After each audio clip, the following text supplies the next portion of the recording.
Okay, greetings, brothers and sisters. There's Ye and his wife in air quotes. I don't think she's his legal wife. So I was scrolling through X, Twitter, which I almost never do. I just was clicked on it and I just started. I was like kind of out of it, like Sunday morning meditation. Sometimes I just, I'm like that's not there. Like I'm kind of withdrawn, and I'm just on the internet. I forget what I'm supposed to be doing, right? And I started to scroll through X. I'm not going to show it. And there was a, thing that said this image has been blocked for sensitivity, which, X doesn't do that shit anymore, right? Like Facebook does. But there was an image, it was blocked, it was blurry. And I didn't know who posted it. It was Ye. I should have subscribed to him. But I didn't know at the time. And I clicked it, and it said new album cover in small letters, and there was a big giant swastika. And so, you know, um, that's what Ye's all about right now. Like I know he's got on some Twitter rants. And so I was just sort of waking up going, well, this is kind of fucked.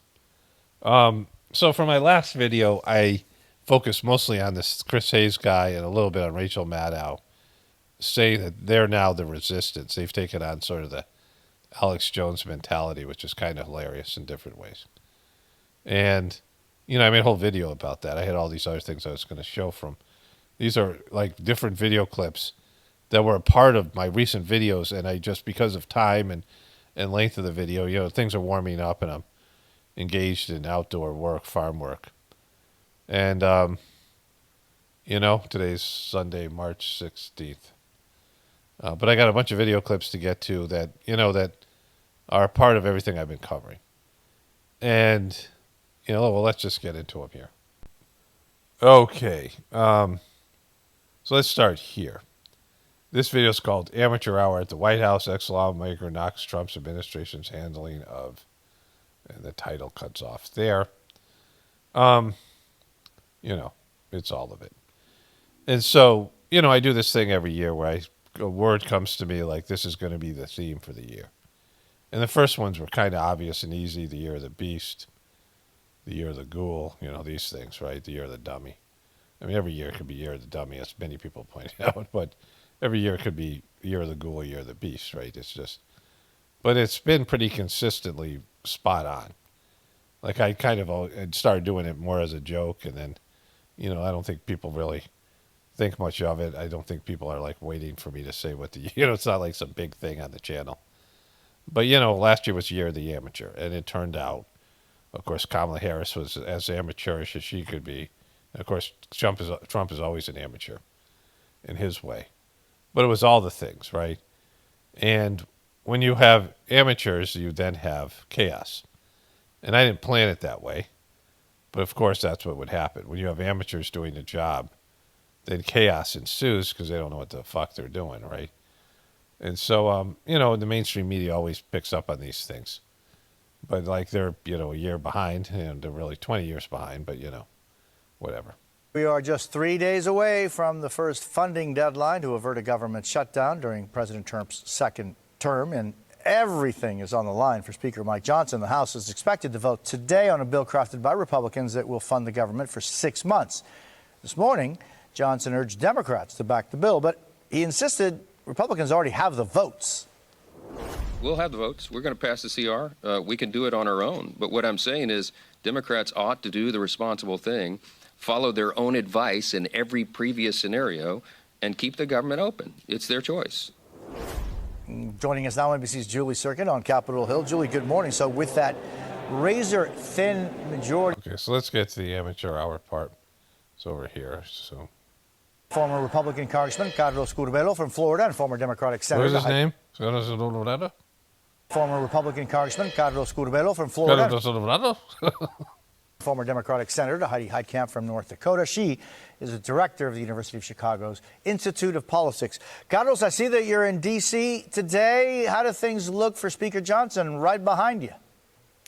Jose, it's a beautiful day in D.C. We'll see what kind of a day it is inside the Capitol. And I'll tell you, this vote this evening is very important because it could mark a shift in power. I want to hear the amateur hour thing, but this doesn't surprise me, and I don't think it's a shift necessarily. I think it's a punt.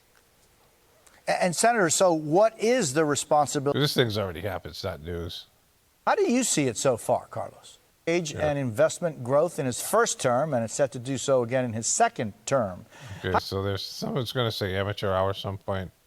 I don't know when. Well, hear when they hear that. Well, they hear if he's going to do to Social Security and to Medicare what he's been doing to the rest of the federal government, we're in big trouble. I mean, he didn't get the memo. This is the Holy Grail. You even mention any kind of restrictions or reductions. Okay, that was when he talked about, this is here, this is the amateur hour here. We'll go to Elon Musk. It's right here. Any kind of restrictions or reductions in those programs, Medicare and Social Security in particular, you are touching on an area that is going to ignite a lot of concern in even my parts of the country. And so, as it relates to running the economy, it's amateur hour over at the White House. You saw that he's doubling now the aluminum and steel tariffs on. All right, so amateur hour. They're always a day late and a dollar short. The Democrats and the pundits. So I've been waiting to cover this for some days. This is Trump. He's meeting with the Prime Minister of Israel, of Ireland. I don't know what he is. President Trump meets with Taoiseach Search of Ireland. Can I ask you about Ireland's relationship with Israel? There's been a lot of talk recently. The government are looking to bring in what's called the Occupied Territories Bill, which would ban goods from occupied territories. I know you met with Prime Minister Netanyahu recently. Did Ireland come up in that conversation? Did he raise any concerns about the Irish government? One thing I'll tell you, you're not from Israel, that's for sure, huh? She's definitely not from Israel. It's an interesting question coming from you. From someone who's Irish? We talk about everything. Israel has been under siege, as you can see, and they had to fight back. October 7th was a terrible thing. People don't like to mention it, but it was a terrible, terrible... What do you mean they don't like to mention it? I hear it all the fucking time. So does everyone else. Not just from you, from everybody. In fact, almost every time they talk about that region, even if they're trying to give some love to what's left of the Palestinian people and the Gaza Strip, even if they're trying to throw some kind of, well, maybe we should stop the genocide kind of thing, and without saying the word genocide, they still start off with October 7th was a horrible thing. That's how they always lead. It's going to be a rallying cry. Somehow October 7th, which was supposedly 1,500 people dying from what I consider an Israeli asset in Hamas, is somehow worse than 40,000 Palestinian dying and 20,000 kids, right? But, this is the problem with Trump is that, like I've said this before, people who are long-term governmental people realize the best thing you can do is fly under the radar. You're looking to promote yourself. You're looking for the photo op. You're looking for your big signature moments, but you want these things to be sure things and safe bets, right?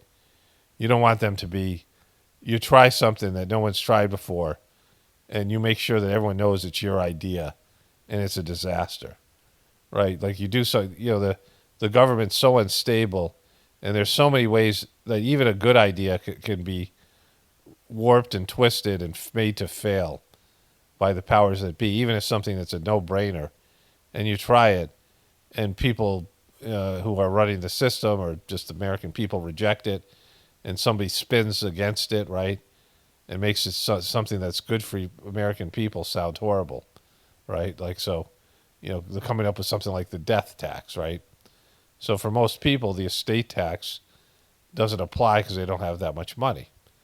And so, it's a tax on the estate.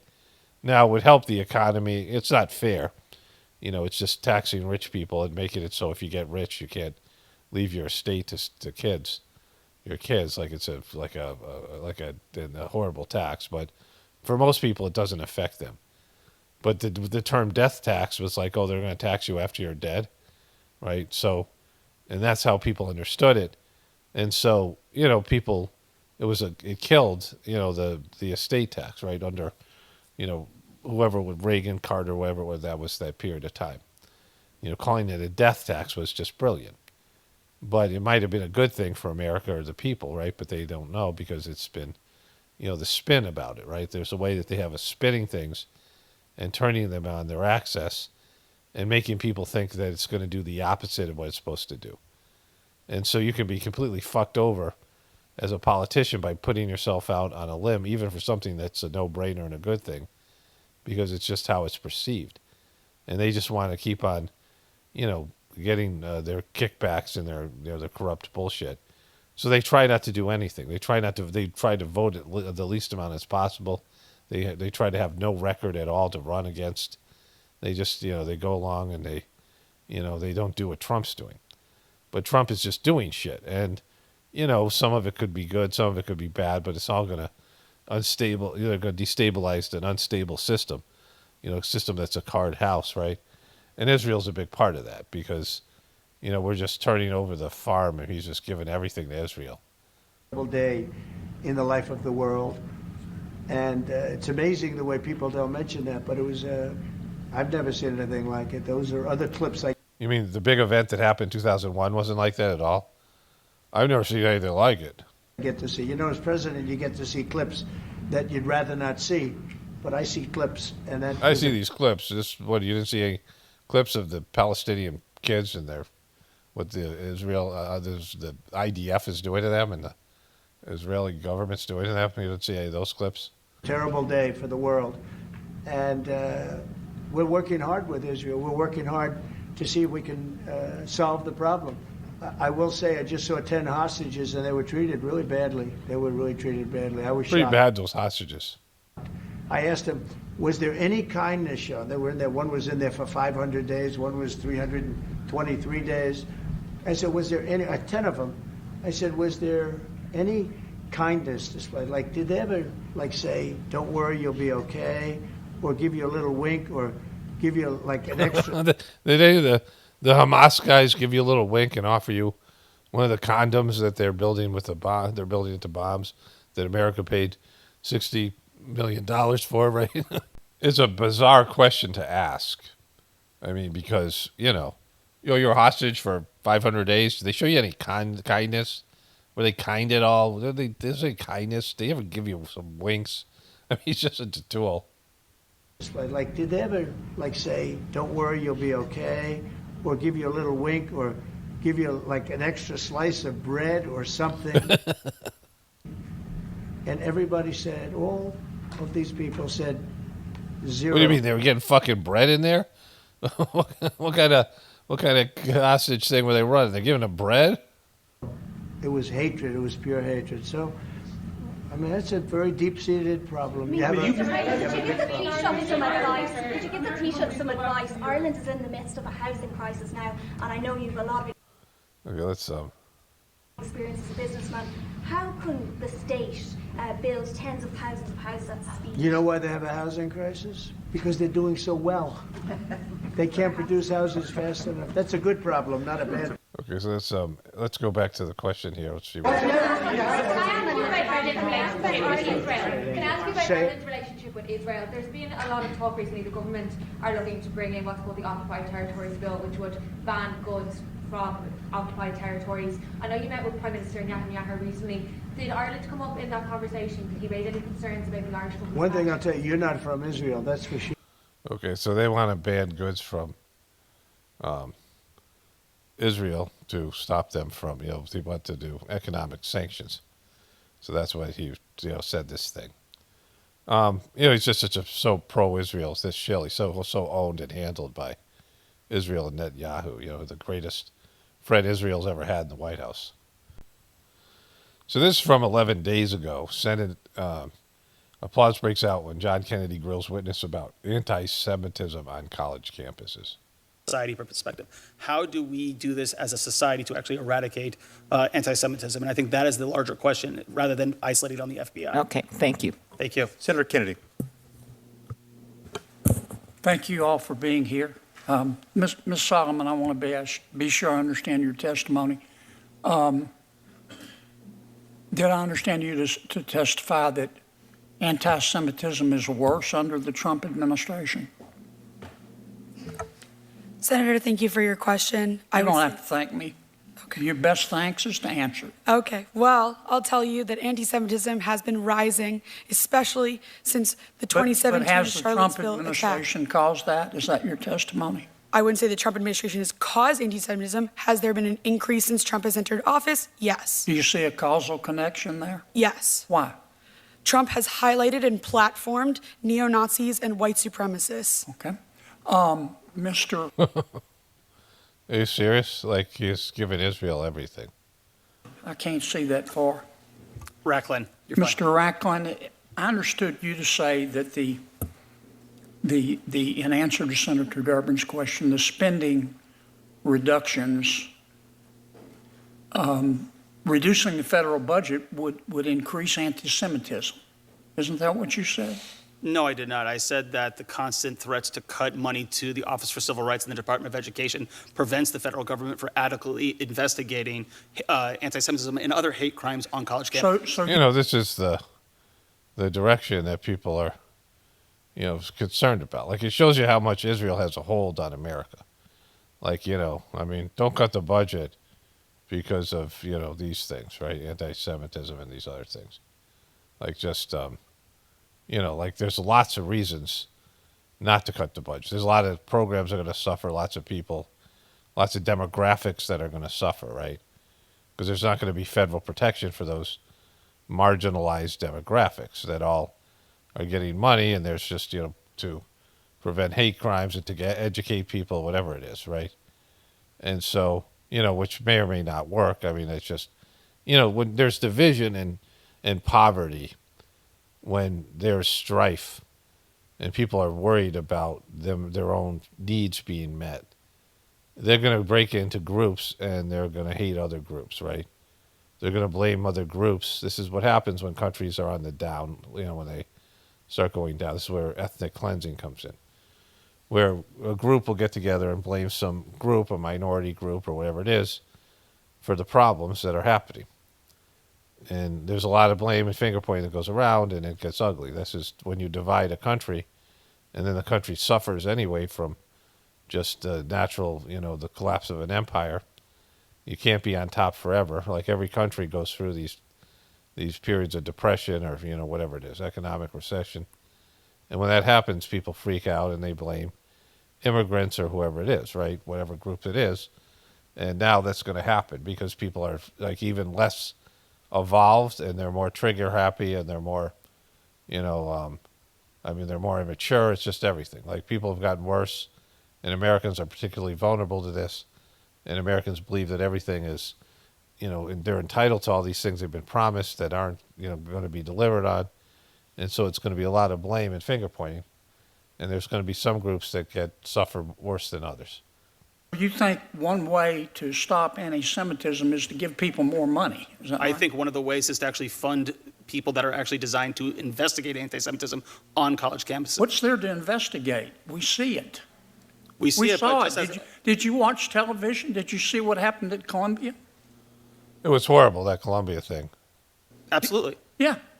I mean, it was clear to me that the administration at Columbia and most members of the faculty believe passionately in diversity, equity, inclusion, and the right to hurt Jews. That's what I saw. That's what he sees. He sees it. That's what he's just a no-nonsense motherfucker, right? Isn't that what you saw? Woo! I saw... Isn't that what you saw? I saw protesters for... What's the ribbon for, bro? Against the war in Gaza and them using some anti-Semitic slogans and thoughts. I would say, however, that it's hard. I would say, isn't that however, what you're telling me? that it's That's not what you difficult saw. For You're the telling. federal Now, don't get government off to the invest- subject No, I'm on me not. now. You're telling me that's difficult. not what you saw. I'm telling you that it is difficult for the federal government to adequately address the issue of anti-Semitism. Are you telling without me appropriate the resources. Columbia administration and the faculty was supportive of the Jewish community? I think that they are You trying need to find stop dipping into your ketamine stash. into what? Excuse me? Now, Excuse me. He just accused him of being on drugs, and you tip it into your ketamine stash. The thing about it is I've said that there's a 3,000-year-old beef between Arabs and Jews, Muslims and Jews, and this thing. And when there's 3,000 years of this kind of stuff, and both groups have problems with other groups. Both groups have problems with Christians, who, of course, Christians have problems with everyone else too, and there's just these religious wars and all this stuff, right? But both groups have had problems in countries. They've had issues in other countries, and the Muslims have had problems in India, of course, Pakistan and India, with the Hindus, and the Hindus are, the most, this Hindu religions and its teachings are the most open to accepting other great souls because of the nature of the religion. But, in these things, there's these beefs. And when it goes on for 3,000 years, you really can't find like a clear victim and a clear villain, right? It's, both sides suck, right? When it goes that long, you have that kind of a feud, the Hatfield and the McCoys, right? Some kind of a beef. You really can't, attribute blame to one group, and it's both groups are into it, right? They're into it. They love it. They love to hate the other side. They're both embracing hate on like the deepest levels.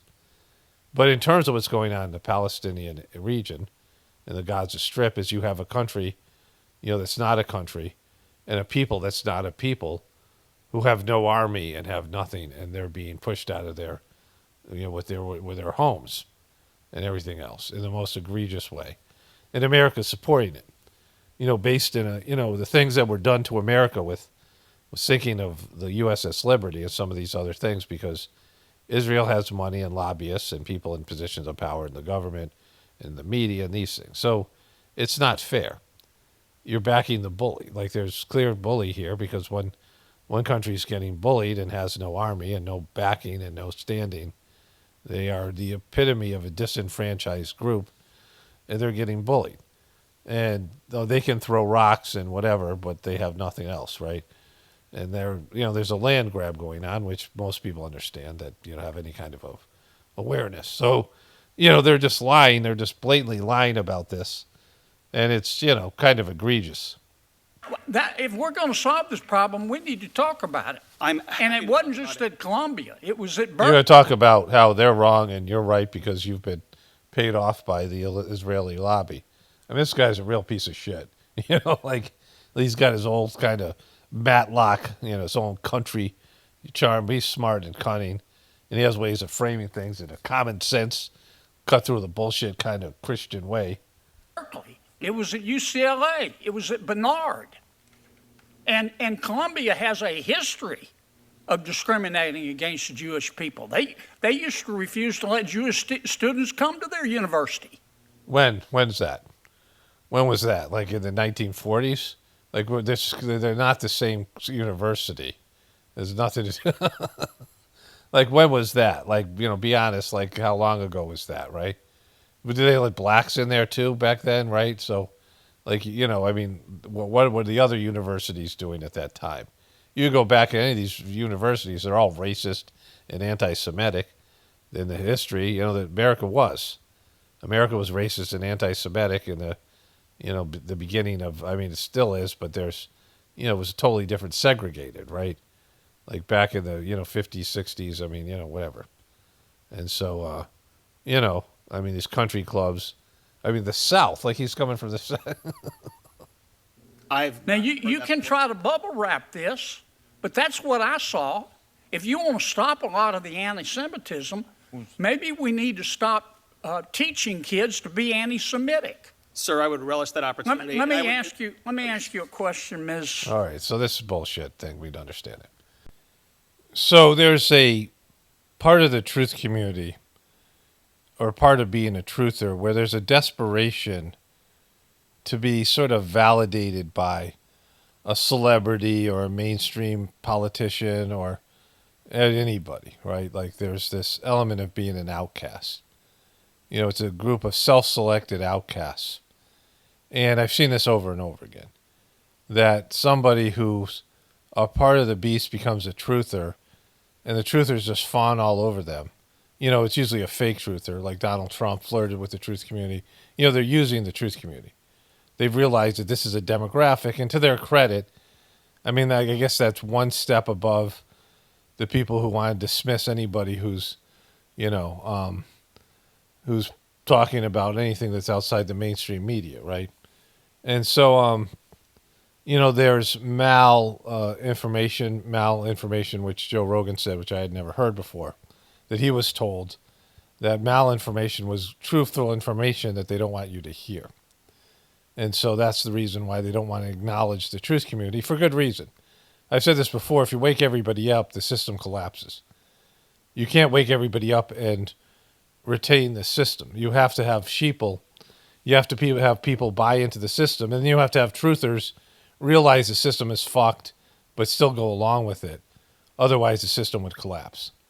And so, you know, it's not that, like I said, divinity is pushing for this system to collapse, and I don't want to go against the divine will just because of my personal, you know, need of the system or dependence on this system.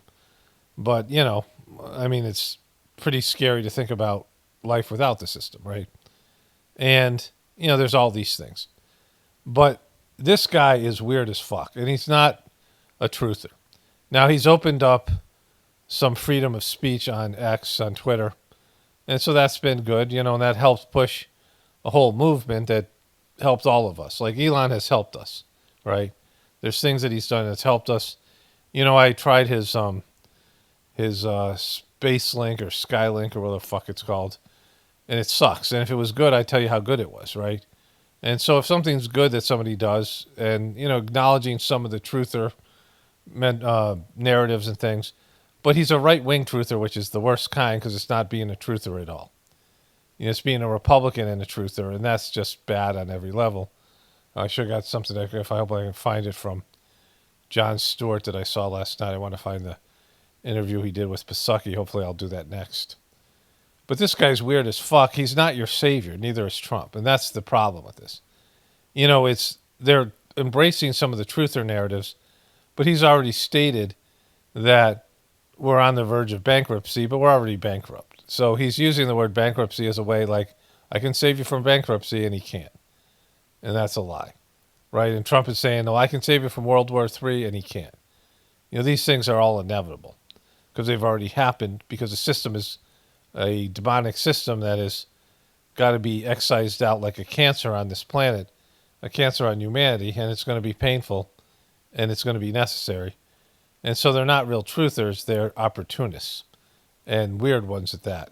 Demystify this. How do you do it? Okay, how big is your team? Yeah. Where'd you recruit most of them from?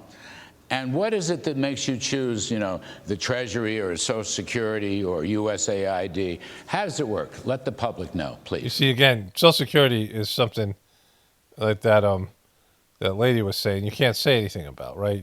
That's just a no-no. You don't say anything about Medicaid or Social Security, which he did, and later on in this interview, which is a big no-no, because that creates panic in people. They don't care if they're right, left, center, alien. If they hear you're taking away their Social Security, you're going to mess with it. You know, they've been paying into this their whole lives, and they expect to get something back. And there's going to be a big fuck you to some generation that's coming. And if he delivers the fuck you now, you know, people are going to go apeshit. Like, it's way worse than abortion. It's so one-sided. Like, there isn't, like, pro people who want to, you know, like only, like, ultra-rich people would say, I want to get rid of Social Security. People who are set and believe they are set in their retirement and these things. Right. Well, we just basically follow the money. We look at the president's executive orders, and and we also just follow the money. So we started looking closely at USAID because they were completely violating the president's executive orders. It's easy to go after something that's giving money to other people. Giving your money, if you consider yourself poor and needy and paycheck to paycheck, and you're paying taxes, and you know that tax is going to other poor people in other countries, you're going to feel slighted, right? Like, why are we supporting them when I'm suffering? And so, that's always a good thing you can go after. The other things aren't, right? To suspend foreign aid, what's called foreign aid, but in our view is a lot of corruption. So what we saw there is just a tremendous amount of money being sent to non-governmental organizations. But actually, this, by the way, is I think one of the biggest sources of fraud in the world is government-funded non-governmental organizations. This is a gigantic fraud loophole. So he's talking about this is the UN stuff.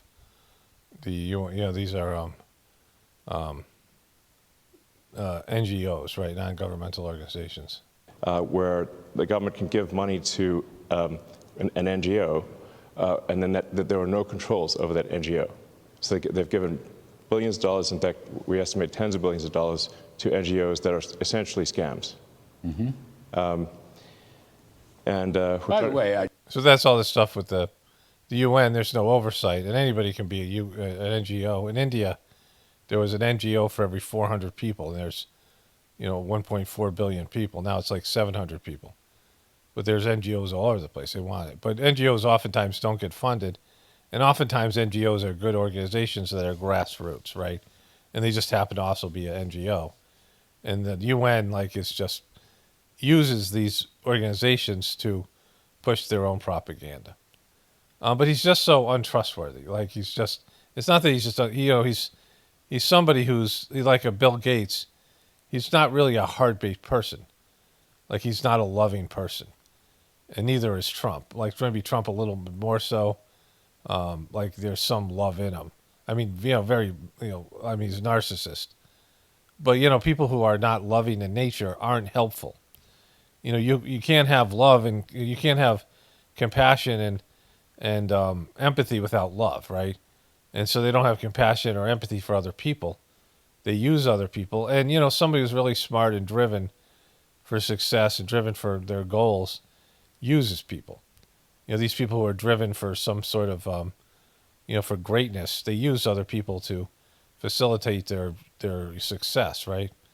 And that's what he is, and these other people. If you can't believe Bill Gates is, all of a sudden a philanthropist, then why would you consider this guy to be so? Because he said a few things that you agree with, and a few things you believe in. He's done some good things.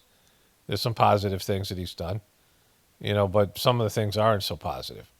He wants to chip people, and he's surrounding the world with even more satellites that are producing a shitty internet, but also electromagnetic poisoning and like a mesh around the planet, which is causing problems on a spiritual level and other ways.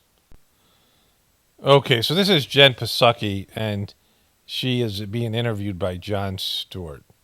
He has a weekly podcast, I believe, that's on Apple, but I'm not sure. Or whatever. And there's this part where they start talking about Joe Rogan and that other dude. I had his name a second ago. From, the New Orleans guy, the comedian. They'll say it in a second. You probably know who it is already. Don't tell me, don't care, don't need to know. We'll know in a moment. Not here. This is the first part. I'm looking for that exchange because I wanted to talk about that part. But here's this. I don't have an answer yet, but this is the thing that I want to explore. Do you think the Democratic Party is principled? I do think and sometimes I don't want to say too principled because that is not a good thing to say. Mm-hmm. But I think principled, yes. The Democratic Party writ large are defenders of institutions that make the country run, the rule of law. Okay, so they violated the First Amendment. They pressured social media companies, blackmailed them or intimidating, whatever it is. They threatened them with pulling the, whatever the thing's called. I could look it up. I don't care. It doesn't matter. But there is there's something that's protecting them from lawsuits from shit that's being said on their airways. Which, you know, if they didn't have that, they would have to have lawyers vetting every post by every random fuck on the platform.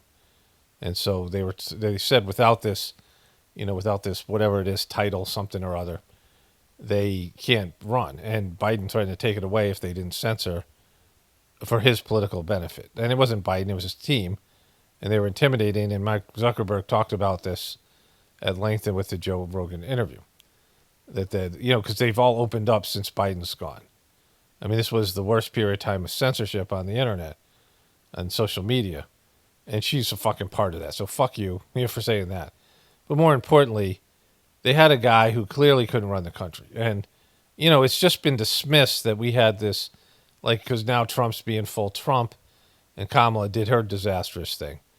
But we haven't really, you have to go back and say how fucked up it was that we had a guy who has, there's this video that I've shown before where the guy talks about, it's an MSNBC video in which the guy talks about Joe Biden having Parkinson's. As a doctor, and he's just clear on it. Like, when you're an expert in something, you see it. And he said just the way he walks, everything, he doesn't need to come in as a patient. He said a first-year medical student should be able to diagnose it because he was such a textbook.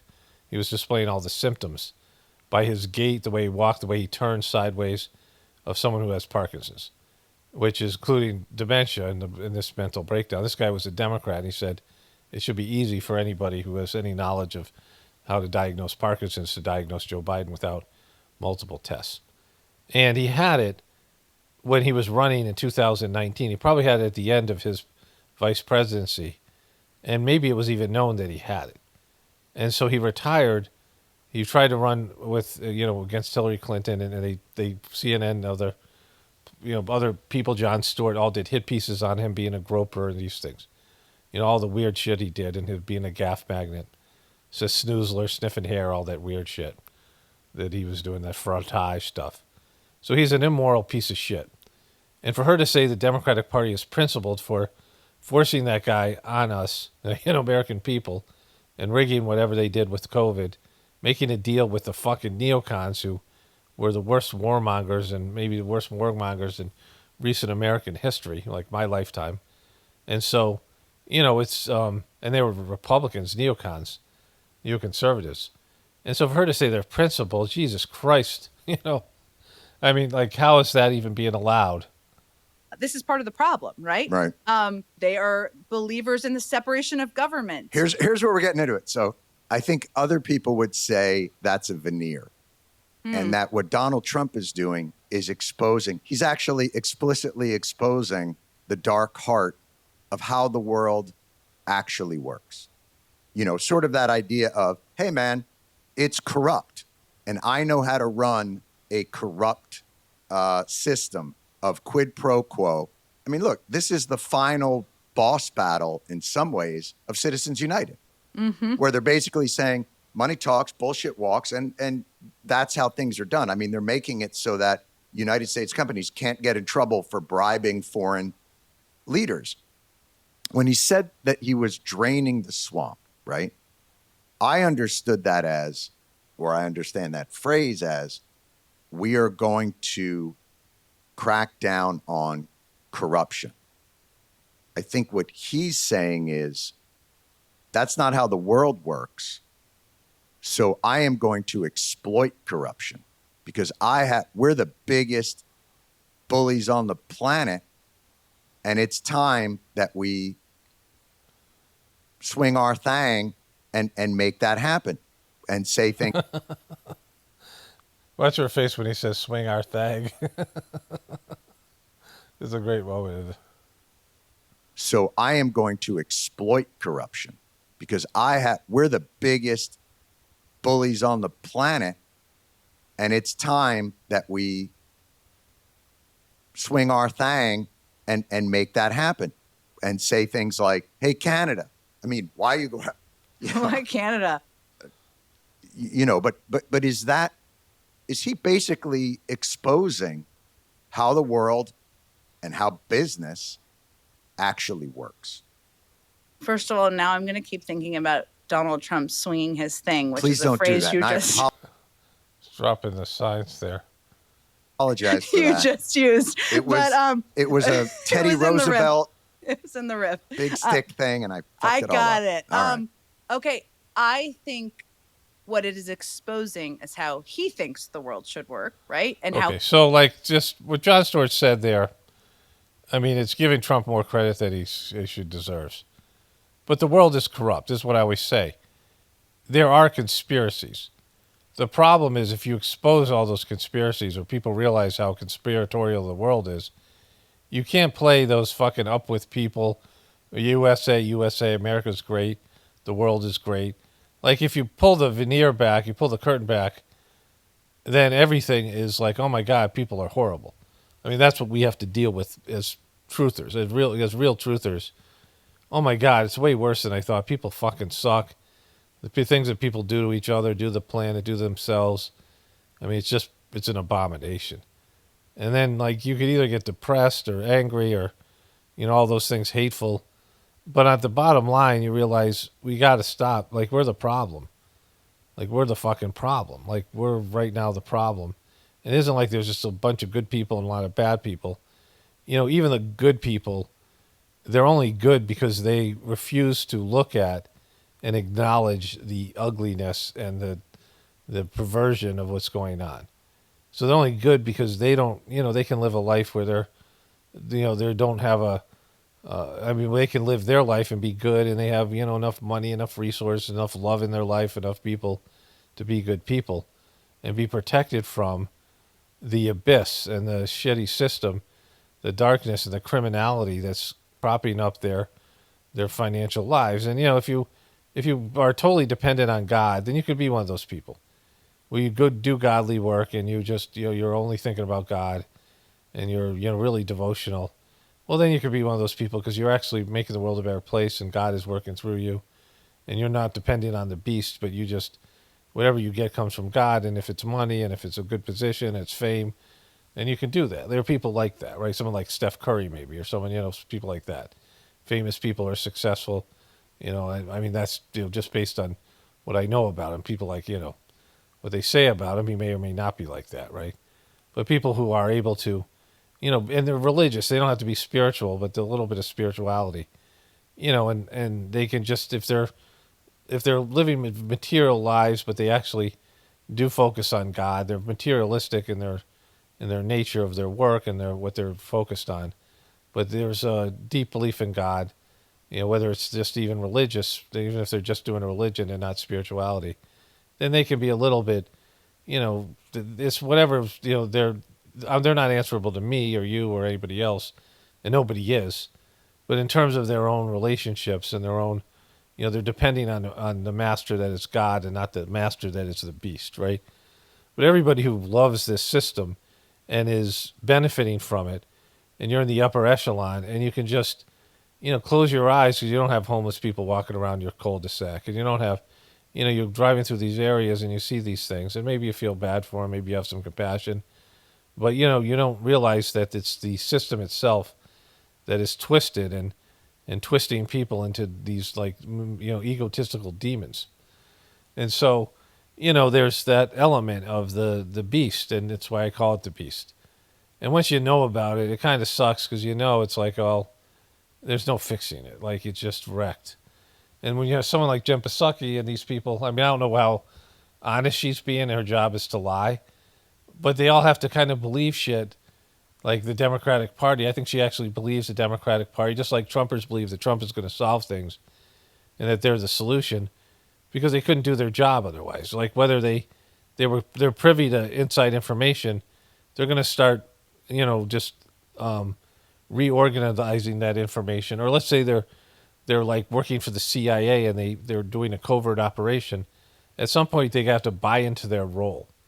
Like an actor has to buy into their role, like they do, whatever they call that acting technique where they start, even outside of when they're doing the role, they are still doing the role, right? They're like, they just jump into it. Like Jim Carrey said he did when he was Andy Kaufman. And like, he was like channeling Andy Kaufman, like method acting, I guess they call it. And so, it might be something that they believe in, but either way, they're all, not willing to admit the truth. And that's what makes them sheeple or shills or gatekeepers, because they won't admit the truth themselves, because they have to believe the lies to keep on doing what they're doing. They have to be motivated. If they, it just makes it hard for you to function in the system once you're aware of the true nature of the system, right? Because you know that you are contributing to basically evil. How he thinks business, to your point, should work. But does it work that way, Jen? I don't think that actually government does work that way. And I don't think I think there are corrupt people in both parties. And we know that for Deep state. So like he's shocked by that. Like he can't believe that she said that, right? Because, she can't do her job and pretend that let me find the thing about Joe Rogan.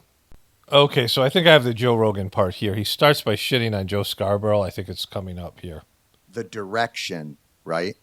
That help, like the nighttime shows should not be divorced from the daytime show. Fucking 4 hours of Joe Scarborough shouldn't be allowed in this country.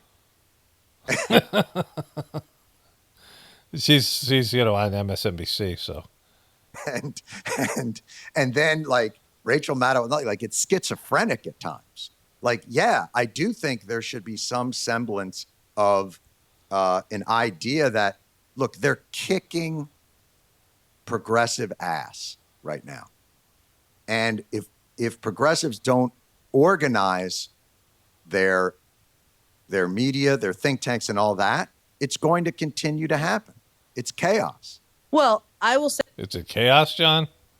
Say broadly speaking, some wise man said this is the year of chaos. I'm going to say Democrats. I'm going to say people on the left do not do that the right does very well is support within the system each other. I'm serious. Like, and what I mean by this is this, right? Yeah. They're very competitive and egoistic, and they're all butthurt, and they don't work well with other people. And they can't put their bullshit behind them for a common goal. The right-wing people are kind of vicious with each other, but they don't have the same sensitivity to their criticism and these things, right? Yeah. Theo Vaughn appears on Joe Rogan's show, right? He promotes what Joe Rogan's doing. But they all promote all of the things each other are doing and what the elected officials, I guess, are doing too. And the left is a little bit more kind of discombobulated in terms of supporting the different entities on the left. There is not a left ecosystem that matches the right ecosystem. But Ailes didn't do that either. It was the principle, the ideological principles, not the party. He and Murdoch the same way. They're promoting an ideological worldview, right? That they believe is correct. And Theo Vaughn and Joe Rogan, I think, are different animals than any of this. Like, I wouldn't say I don't think they're part of any machine. Don't you think they're but they are still in the right wing ecosystem, wouldn't you agree? So, like this bizarre way of thinking. Now, I don't watch Theo Vaughn. I've seen him. He seems like a nice guy. And he has a successful podcast, and he was bloop, like Joe Rogan.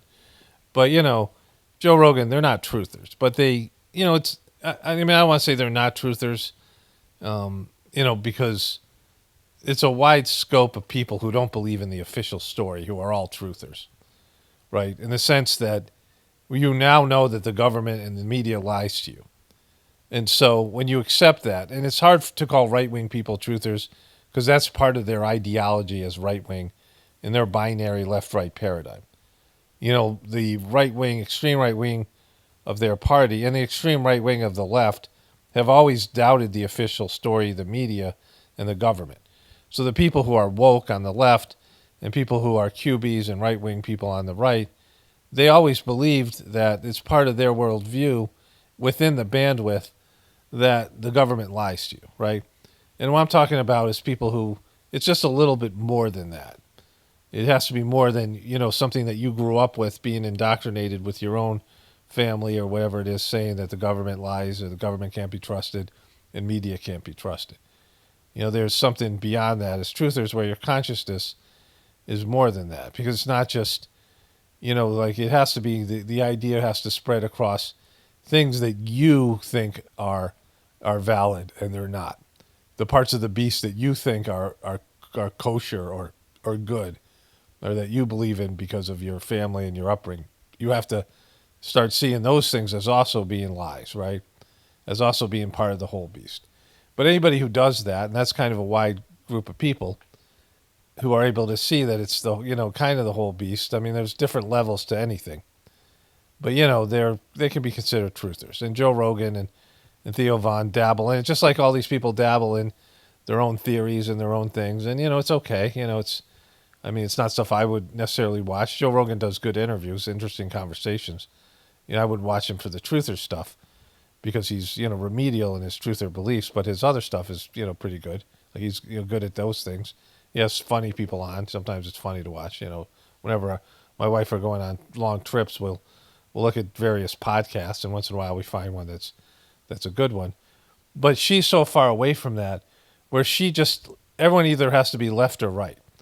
Anybody who says you have to be Democrat or Republican, and anybody who isn't Democrat or isn't mainstream is Republican. And, the real truther stuff came out of the hippie movement. The majority of it, health food, allopathic medicine, all this stuff, organic foods. That was all radical things. And, those things have now been co-opted, that the Republicans are more apt to believe in those things, which is bizarre because the Democrats have become the establishment because the boomer hippies grew up and took powerful positions in corporations and these other things. And she's so remedial. If she really believes what she's saying, like even Jon Stewart knows that these podcasts are a totally different thing. He says they're a different animal, which they are, right? Agree? No, I would think they're in. No, I would consider them in a more probably libertarian comedic complex. More along the lines of and if you watch or listen to their shows, a lot of times it's just pure like goofing off. Has nothing to do with politics, and oftentimes, but almost entirely. But they are supportive of the Trump enterprise, is what I mean. So maybe I'm loosely putting them in that. Well, because you fucked that up. Because you ran a guy who was senile, who pretty much everyone who is awake and alive realized that he wasn't running the country. And he censored people like Joe Rogan and all of us. And so when censorship is part of your, I saw Theo Von had somebody on, RFK Jr. or somebody, and YouTube pulled his content. And again, I don't watch the guy, but I heard this stuff. I think Joe Rogan was saying when he did an interview with one of these guys. And Theo Von was scared to talk about his beliefs on COVID at all, like all of us had to be. Like we couldn't anymore because YouTube's brutal policies that came from the Biden administration pushing for censorship, right? Like, dictator-like censorship. You guys call Trump a dictator. And so all of us who have suffered that, of course, are going to lean towards Elon Musk and Trump, who are at least helping us get our voices back, right? And so you made that happen. You pushed all of the people on the social media people towards the right. You pushed fucking Mark Zuckerberg towards the right, like with your fucking stupidity, right? In your arrogance. You guys suck so fucking bad that now everyone's pushed towards the right because, we don't want to be censored. And that's, that doesn't make us right-wing people. It makes us realize that you guys suck so fucking bad that Trump was a legitimate alternative. Like that's how bad you guys sucked. 52% were never Trumpers, never going to vote for Trump. And somehow you and Kamala Harris and Biden fucked that thing up that they felt like they had to vote for somebody. They ended up voting for Trump, even though they said they would never vote for Trump. Like that's 100% on you and your people. And you're still fucking doing this bullshit, right? Category. I think they are supportive, but not. They are not relentless in the Trump enterprise. Like they are not Charlie Kirk. They are not Ben Shapiro. Like they are very different animals. They are not invested in the shit that you get picked up and like go to the headlines of media. But on balance, that's not what their shows are about. On balance, Ailes like never took his foot off the gas. Never. Okay, so that's that. But people are looking for something that isn't left-right. And when you realize that both the Democrats and Republicans are completely fucked, that there's nothing to salvage from either one of those parties, that politics have been so corrupted. It's, it's like I said, when something is totaled, it's beyond repair. And that's our system. That's what we're dealing with. That's what we live with, right? We have a system that, can't be fixed, and it's just something else is going to break down. And at the end of it, we don't have any money to fix it because our money is debt, and that's coming around to be like, we can't pay back this debt. Like if you look at the national debt clock, I looked at 2014, and I'm like, oh, we're fucked. Like I understand being broke. I understand revolving debt. I understand being helpless and not being able to, hopeless about getting out of that revolving debt. Like people have suffered that. People have lifelong poverty and people have periods of poverty where you're not poverty debt, where you're in debt and you don't see any way to get out of it. You're not making enough money to pay off the debt and interest is accruing. And I know what that is. Like I understand that shit, like from personal experience, and I can understand it, from just, bankruptcy, moral bankruptcy and all these things, where you've dug yourself such a hole. It could be addiction. Like I've seen an addiction. I've seen it with all the things I've worked with as a counselor, where you're in such a hole, you can never, the hope is gone. And it should be gone because you don't really have a chance of fixing it. I mean, sometimes you do and you don't know it, but at least in the immediate future you don't. And then some people don't have a fix. They've dug themselves such a hole, they can't fix it. And that's what, we're dealing with here as a society. We've dug such a hole of depravity and a debt-based economic system and all these things that go with it, we can never dig ourselves out. The only thing is something collapses, right? And you start again. And I had that happen in my life, right? Where I just made a voiceover about this for the 181st edition, the 4th edition of the Journey series. My family was everything for me. It was an intergenerational family farm, all these things. And it's gone. Like it's fucking completely gone. Like that part of my life ended and I had to start a new life. And, you can only do that so much in your life to reinvent yourself. And that's what we have to do as society. Like we have to just allow this system to collapse and then build something completely different and new, learning from all the failure that we've had before. And it's going to be rough. And that's where we're at. Like that's the only, that's our only option. So this is, forget her name already. This is her Twitter feed. I don't want to click out of it then because I've just stopped this video. But she is the woman I pointed out. Well, let me just show you here. Yo, this is the Ranking Rizzler on appropriations. So this is the Ranking Rizzler on appropriations. Letting my Gen GC staff write the script. I'm going to have to break in a lot here because she's playing a song that's going to get copyrighted, I can just tell. But I pointed her out, like, who is this motherfucker? Like, when Trump was giving his speech. So she's a Democrat from the Yale area of Connecticut, which I'm familiar with, or I want to get into here. Serving Connecticut's 3rd District. Boom. Child tax credit now. Rosa DeLauro. DeLauro. It's time to enter your dark academia Congress era. Boom. It's time for her to answer it. She's all over the place, bouncing all over the place here. All right, besties. All right, besties. She's getting it done. I think besties is like a dated term. Like I've heard bestie for, like I used to make bestie jokes, 10, 15, 20 years ago, right? How long is bestie? She doesn't, House appropriation is the money moves in Congress. Boom. She's letting everyone know how it works. We are not chasing the bag. We are the bag. She is the bag. She's got the bag. They're not chasing the bag. She's the bag. Democrats are making life smoother through government funding. Yeah, they are. It's giving. Skibbity. Skibbity. So Sigma, main character energy. But boom. She's not old. She's cool with her purple hair. Republicans' Project 2025 is mad sus. It's mad sus.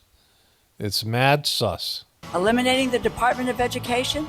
Negative aura points. Negative aura points. She's dropping all this stuff. It's so bad.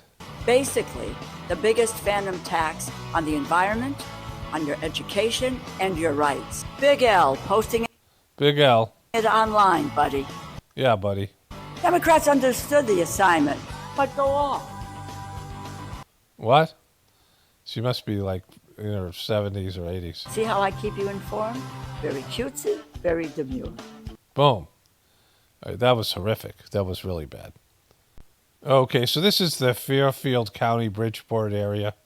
Fairfield's the Gold Coast, where people live here and they get to New York City. It's a couple-hour commute. Rich people is where they go home to. And, of course, Yale is there. So it's a, there's a very wealthy area, especially along the waterfront here.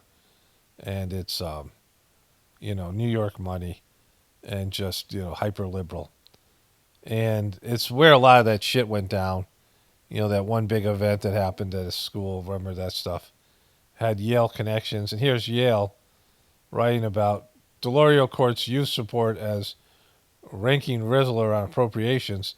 This is September 29th, 2024, this past September. And, she's still 81-year-old New Havener running for the 18th term in Congress. And I hadn't seen her before until she was front and center there in Trump's address to Congress, the State of the Union. One of my viewers must have sent me that video. And it's completely fucked, right? It's she's from that area that wants to, Yale is responsible for so much, Skull and Bones and, the Yale-Harvard connection, all these other things. But that's her. That's the ranking rizzler. So I don't think this was clear. That's the 3rd district of Connecticut, whatever they have in terms of the amount of representative from the state, right, in the House of Representatives. She's in the 3rd district, that wealthy Illuminati area over there, right? So Tucker Carlson and Chris Cuomo's went at each other when they were at Fox News and MSNBC. They had worked together previously. And Tucker Carlson would make fun of Chris Cuomo's weightlifting and talk about how stupid he was. And he called Don Lemon's Don Lemon. Remember all that shit, right? Mocking them. But now, of course, they've come around to be second generation, used to be mainstream media truther buddies, right? Who are now more, they have more, they're going past the bandwidth and constraints here of the mainstream media, but they're still, goofy. Tucker Carlson, of course, better than Chris Cuomo's. And they have this exchange here. 2014, when it's government. Okay, so, I don't remember a time where America didn't have an election, even in World War II, right? So, as a democracy, you can always have an election. I mean, they did the bullshit stuff they did for COVID, and that was almost like a non-election for that. And they did the bullshit stuff they did with Joe Biden and Kamala Harris, where they didn't have a primary, and they just made her the candidate, and that, of course, was just so they could put Trump in there anyway. But those are times where America most recently has strayed away from democracy. They want to make Trump the anti-democratic candidate, person, and he's against democracy. And Trump might say, Trump's saying we're at war and doing things like, I forget what it was I saw the other day. I need to find that. I don't think I have it up. But he's trying to, make wartime for something we're dealing with, like immigration, and he's done that with immigration. There's something else. And he's trying to say he's enacting wartime principles. This is what dodgy Kamlesh Patel, the clown from Heartfulness, did when he closed down the ashram in India when COVID wasn't even a thing. I mean, this was so egregious, right? Because he said, COVID wasn't a thing so much in India because of the humidity and the heat. They just didn't have the same issues with COVID. I mean, a country that's very dirty and has a lot of diseases, dengue fever and some of these things that are just, that's just one amongst many. But it's, open sewers. I mean, there's parts of India that's just, it's gross, the cities. And it's hot all the time. And so they have different diseases there. When you go there, there's always a risk you're going to get one of them. And I did get sick a couple of times. It's no fun. But COVID wasn't one of them. And they had almost no deaths. And he wouldn't open the ashrams And he said it's wartime rules. We got to look at COVID as being wartime. Like it was a war against COVID. This bullshit they say, war against drugs. And when they do this, they can enact wartime powers, declare martial law, and not give up the presidency. If Trump did that, this guy would be crying like a little bitch, right, about how bad it is that Trump did that. But he's saying it's okay for that dancing fool Zelensky. Let me do the thing. Let me do the mangina thing. Let's do that meme here. Oh, yeah, there it is. Woo! Like, how could that be your fucking leader? How could that be your fucking leader? Look at him go. Look at him fucking jiggle. Look at that motherfucker jiggle. Look at his vagina. Watch his vagina jiggle. Jesus Christ. How could that be your leader? I mean, you know, Joe Biden was senile, had Parkinson's, and Trump is his own nightmare. But how can this be your fucking leader? I mean, how is this funny? Like, how is this entertainment? Watching a guy stand up and jiggle. This is like some drunk shit that somebody does at a wedding or something, and everyone's like grossed out. Like, how is this guy on stage and considered a star? Like, holy shit. Yeah, come meet with Trump. Do this. Do your little jiggle, right? Like, how can you be taken seriously after that? Like, the humiliation of the thing, right? Like, if that, you know, if like you did something, got drunk and you did something like this, and it made it on the frickin', you know, around the internet, just in your small social circle in your town or whatever, you jiggling like that, your mangina jiggling like the whole fucking. And so, like, how can this be it? How could that guy be somebody who's, you know, in a pivotal country right now that's on the cusp of starting World War III, and that's what you got. There you go. You bring it, bro. So that's your guy right there.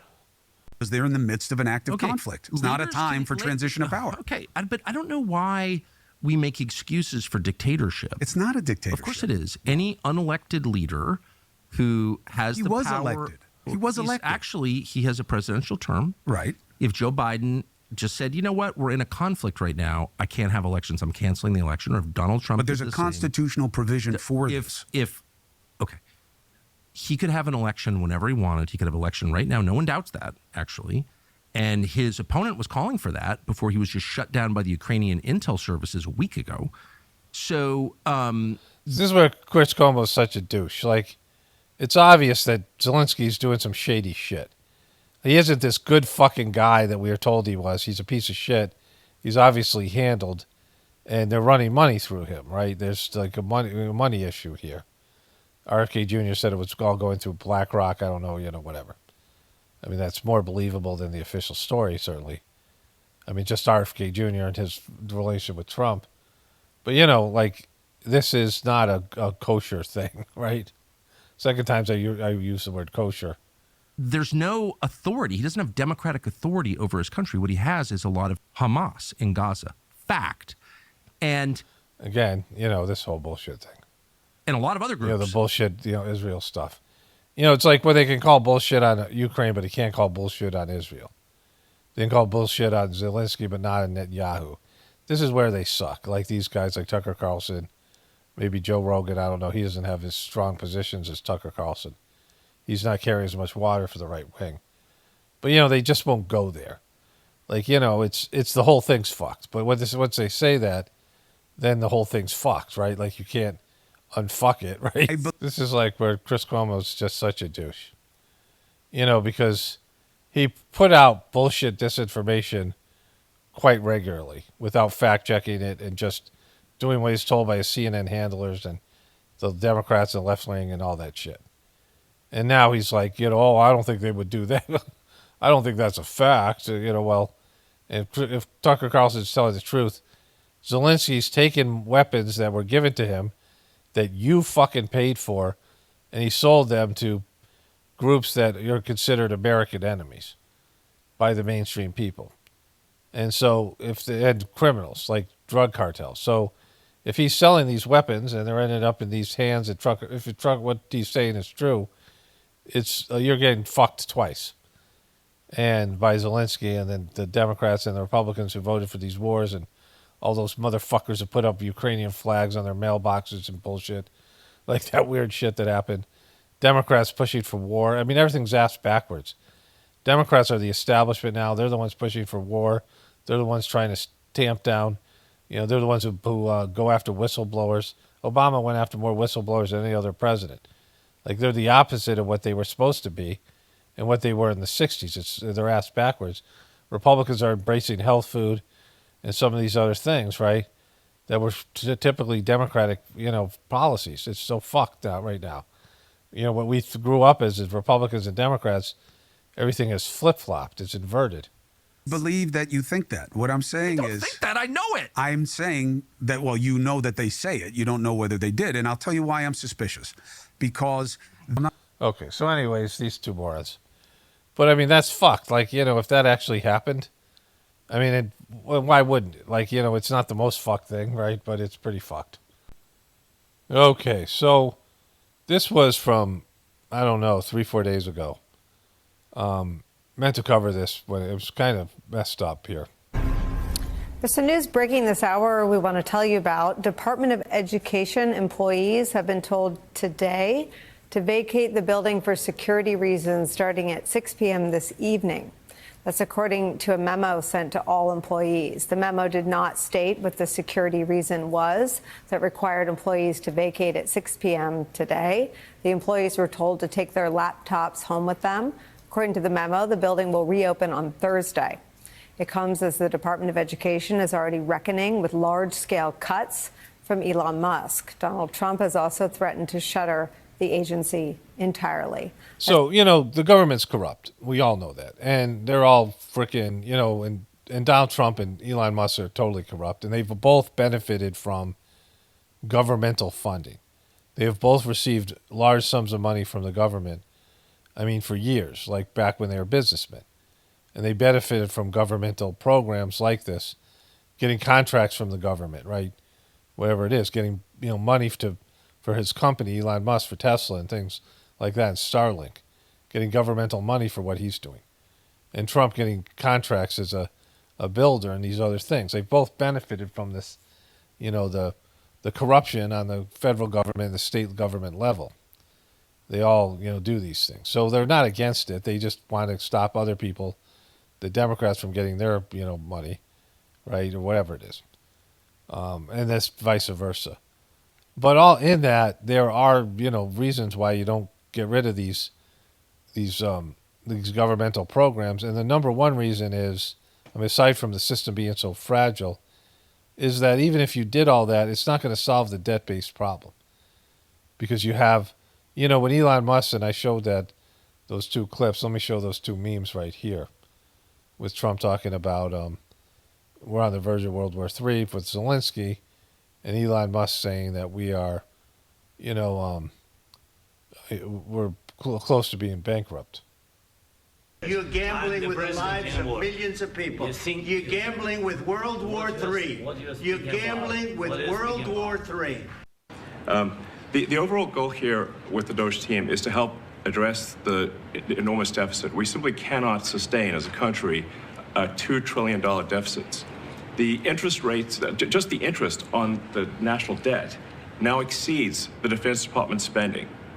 We spend a lot on the Defense Department, but we're spending over $1 trillion on interest. If this continues, the country will become de facto bankrupt. It's not an optional thing, it is an essential thing. That's the reason I'm here. And taking a lot of flack, and getting a lot of death threats, by the way. I'd like to stack them up, But if we don't do this, America will go bankrupt. That's why it has to be done. And I'm confident at this point, knock on wood, knock on my wooden head, there's got a lot of wood up there, that we can actually find $1 trillion in savings. That would be roughly 15% of the $7 trillion budget. So the real issue is dealing with the fact that we're economically fucked and they're going to have to do something, and I don't know what they're going to do. Might be switch over to cryptocurrency and move towards the Agenda 31 stuff and depopulate the shit out of America. And so that there's all these promises, governmental promises. But then when you do that, there's less tax revenue and all these other things. Like, I don't know, our budget is always we're above the budget, and we have unfunded liabilities.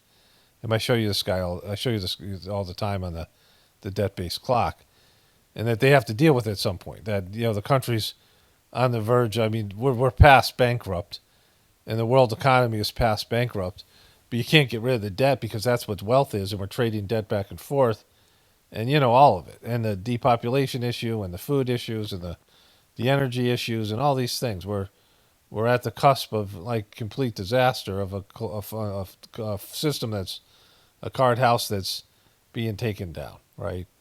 And so, all these things that they're doing, it's just smoke and mirrors and pretending like we can do something. Because Elon Musk said the goal was to trim $1 trillion off of the budget, but that's $1 trillion of interest we're paying. So that's just we can pay the interest then, right?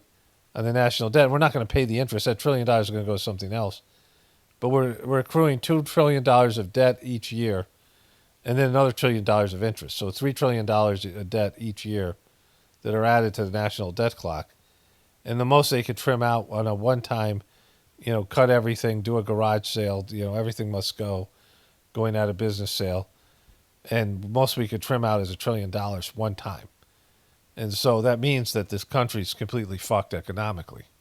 Let's bring in my friend and colleague, NBC News White House correspondent Vaughn Hilliard. Vaughn, what do you know?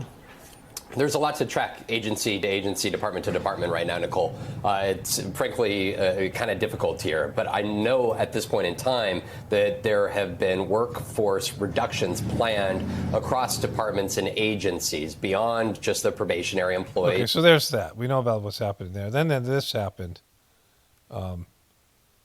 It's not only unethical, but I think illegal. But NBC News is reporting this. USAID staff is being told to shred and burn all their classified documents. Quote, the U.S. agency all for... their classified documents. And so they're being told by non-Trumpers, because Trump's going to go through them, to burn all their documents. Like, this is fucked. Like, they're telling everybody, burn your documents because Trump's going in and he's going to find out shit. So the USAID, so that's the level of corruption, right? That's like Trump shit, like burn everything must go, except Trump isn't doing it.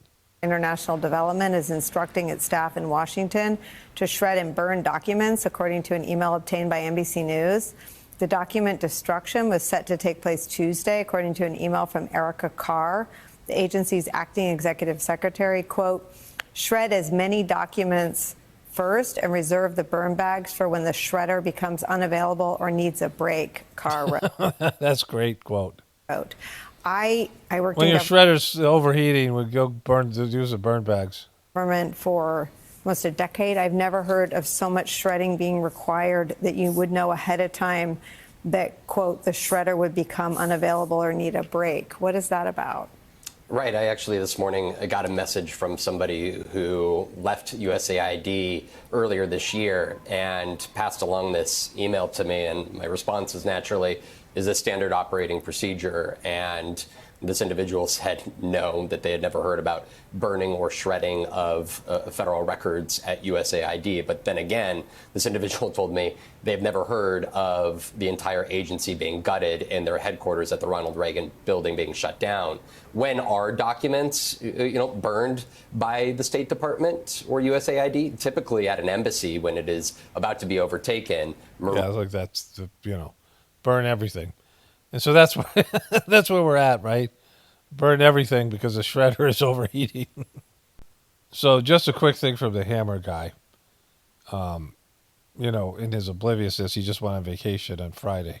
So America is, at this hour, completing the 52nd day of having a president of the United States whose brain does not work. Donald Trump's brain is broken, badly damaged, as he exhibits every day. Are you shitting me? That he toured around, holding on to fucking Joe Biden's dick as he fucking toured him around the White House. Remember this? As Joe Biden was leaving, and Joe Biden is doddering around like he does.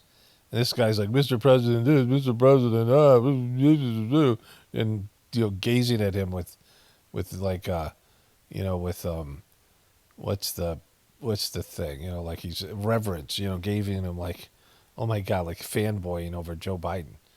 And the guy he had your own network had a thing where it said, I got to play that again when this comes up again. I don't want to do it today. Where he had Parkinson's, but he clearly, whatever he had dementia. I believe the Parkinson's guy because it just sounded like, oh, this is it, and everything they said. But no matter what, he was gone mentally when he ran in 2019. He was completely fucked in the head, much worse than Trump. Trump is definitely bad. Trump's crazy too, but not as bad as Joe Biden was. I mean, Trump's different. But for him to come out and say this about Trump, when you push Joe Biden, network pushed Joe Biden, you're still not admitting that Joe Biden was senile. Like, he was more alert. Look at the guy, the way he walked, the way he moved. I mean, Trump's like a pig and all these things, and he's no athlete, and he's old, but not nearly as bad as Biden. Like, this is just silly. And once again today, Donald Trump said something that would have gotten any other president rushed to the hospital for a neurological examination and an evaluation. I mean, you literally are not going to say this shit when you guys were pushing Joe Biden. Like, that's how bad it's gotten. I mean, even his viewers must be saying, what the fuck?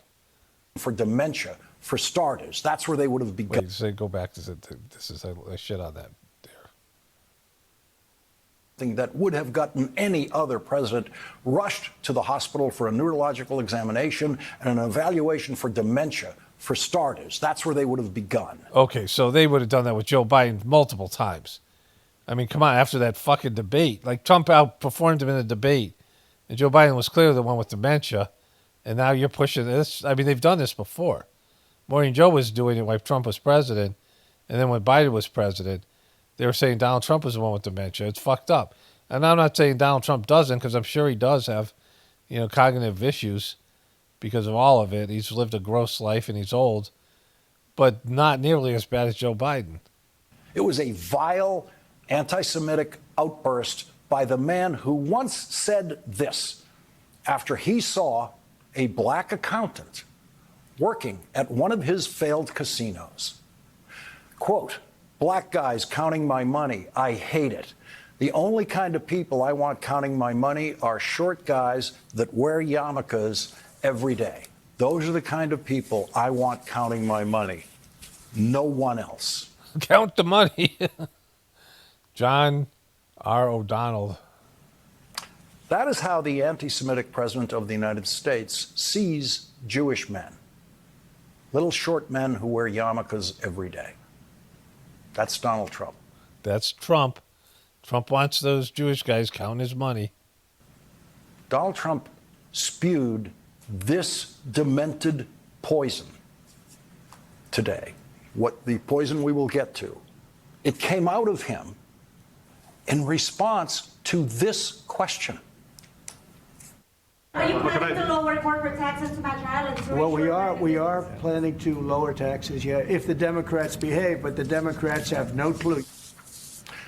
Are you planning to lower corporate taxes like Ireland? There's Donald Trump sitting in the Oval Office today with the head of the Irish government, asked a question about corporate taxes in Ireland and the United States, which then got him rambling on for a few completely irrelevant paragraphs that could never be called an answer. And then he ended his response to that question. Okay, so like Joe Biden used to do all the time where he'd babble and nobody knows what the fuck he's talking about. I mean, the irony here, it's just so, it's like just classic where they pretend that the rest of us don't know Joe Biden was senile as fuck. Most of America, over 70% of Americans, knew Joe Biden was senile. By the end, it was pretty much everybody. About corporate taxes with this hateful statement about Chuck Schumer. Schumer is a Palestinian as far as I'm concerned. He's become a Palestinian. He used to be Jewish. He's not Jewish anymore. He's a Palestinian. Not a single Republican anywhere in America who claims to be a staunch supporter of Israel and the Jewish people rose up to object to Donald Trump, declaring Chuck. You remember when Joe Biden said if you if you vote for Trump, you're not black. And that was much worse than what this guy said, because the generalized statement, it had to do with him. And what Trump was saying here was that Chuck Schumer is backing, and I don't think he is. I think it's just Trump talking his bullshit, right? But that's not enough to make him go get screened for dementia. Joe Biden said way worse stuff. What an ass clown the camera guy is. It's just two-faced, right? It's just so bad. Okay, so I'm wrapping it up here. I don't know what I'm doing. I just did a voiceover for I was going to put at the end of this video, but it's really going to start. I want it to be at the beginning of the video where more people will get access to it, because I think it's, fairly important about how they're able to take advantage of these archetypes, these programs, these like vulnerabilities inside people's inner world, their inner psyche. And so, that's going to be the beginning of the next video. But all these videos are connected in one way or another. They're part of a stream of just, the beginning of the first 2 months of Trump's presidency, where he's going full Trump. And, at some point he'll be stopped and he'll lose support, and, they'll put some filters in. But I don't know how. Maybe not. Like, we'll just see, how it goes. But anyways, let me wrap this one up here. Only spirituality will save this world. It's paramount, definitely important for the apocalypse and the ascension. Everyone have a blessed day and be grateful.